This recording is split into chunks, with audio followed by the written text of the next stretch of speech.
ብዙዎቹን ያስገረመው የአርቲስት ማርያማዊት አባተ ሰርፕራይዝ እና የዕለቱ እጅግ ልብ የሚነካው አጋጣሚ። በጣም ነው የማመሰግነው ሁላችሁንም። ማውራት አልችልም ግን የማርያማዊት ወላጅ እናት ባልታሰበ ሁኔታ በፕሮግራሙ ላይ ያደረጉት ነገር የብዙዎቹን እንባ ካይናቸው አፍስሷል። ማርያማዊት በየትኛው ጸሎት ይሆን መድኃኔዓለም አንተን የሰጠኝ ያለችው ሰውስ ማን ነው? በልዩ ስሜትና በፈንጠዝያ የታጀበው የአርቲስት ማርያማዊት አባተ ልደት ላይ የተፈጠረውን ሁሉ ልናወጋችሁ ነው። ወዲህ ደግሞ የኢትዮጵያ ሂፕሆፕ አባቱን ነኝ የሚለው አርቲስት ቴዲዮ ለመኖር ሰውን ማስፈቀድ ያለብን አስከፊ ዘመን ላይ ደርሰናል ሲል ማህበራዊ ሚዲያውን እያናወጠው ነው። ቴዲዮ ላይ ዘነበውን የተቃውሞና የድጋፍ ድምጽ እያሰማናችሁ እንባ ያራጨውን የአርቲስት ማርያማዊትን ሰርፕራይዝ ልናስኮመኩማችሁ ነው። እናንተ ብቻ እንደተለመደው ላይክ እና ሰብስክራይብ የሚሉ ነጭና ቀይ ቀለሞችን መታ እያደረጋችሁ አብራችሁኝ ጥቂት ዝለቁማ። ለመኖር ፈጣሪን ሳይሆን ሰውን አስፈቅደን የምንኖርበት አስከፊ ዘመን ላይ ደርሰናል።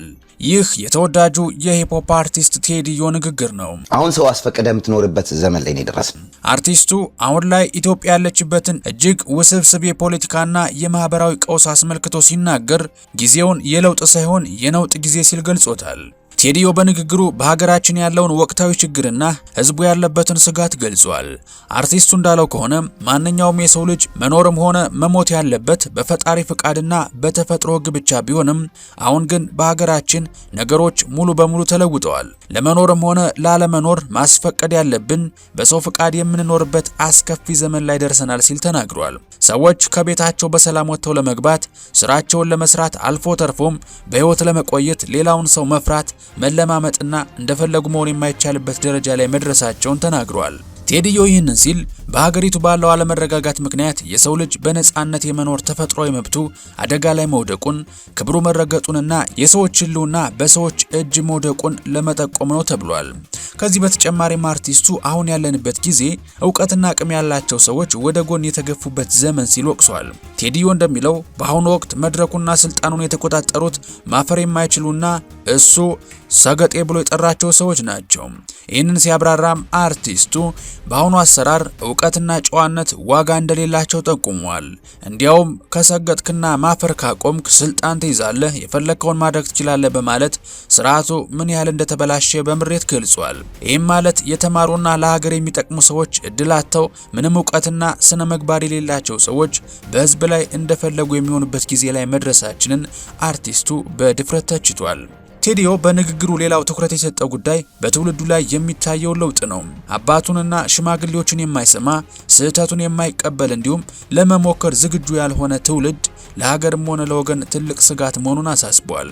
እንደ ቴዲዮ አገላለጽ ምክርን የማይቀበልና በራሱ መንገድ ብቻ የሚጓዝ ትውልድ መጨረሻው ጥፋት ነው። በመጨረሻም አርቲስቱ ግልጽ አቋሙን አስታውቋል።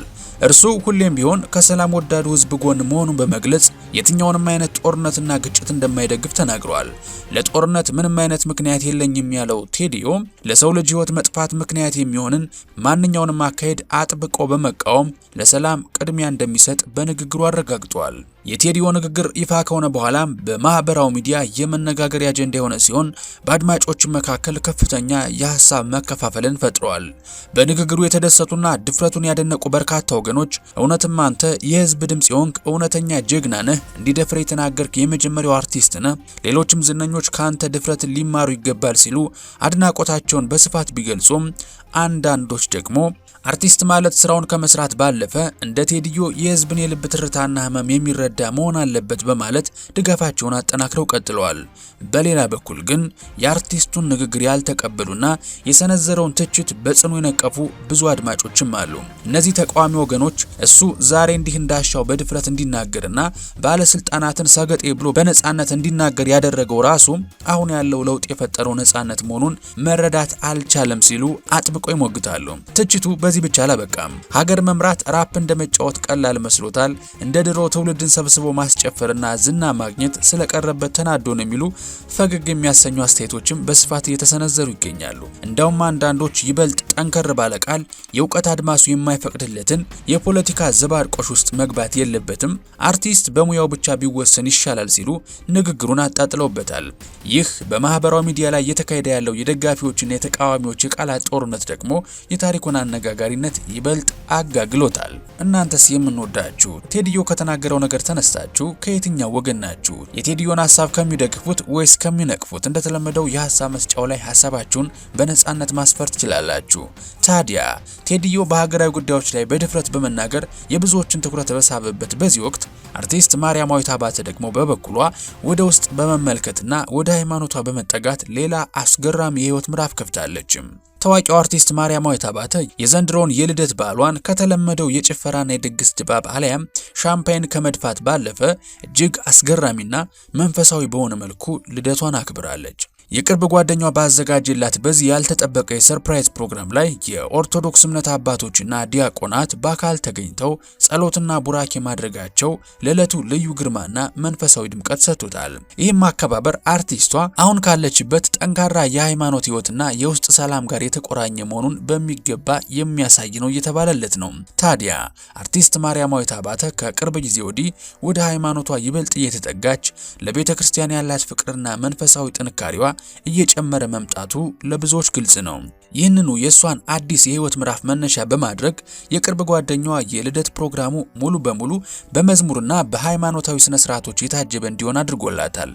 በዕለቱ ማርያማዊት በዝግጅቱ ቦታ ስትደርስ ለፕሮግራሙ ተብሎ የተዘጋጀላትን የሃይማኖት ልብስና ነጠላ እዛው በመቀየር ከጓደኞቿና ከእምነት አባቶቿ ጋር በመሆን በጸሎትና በምስጋና ጊዜውን አሳልፋለች።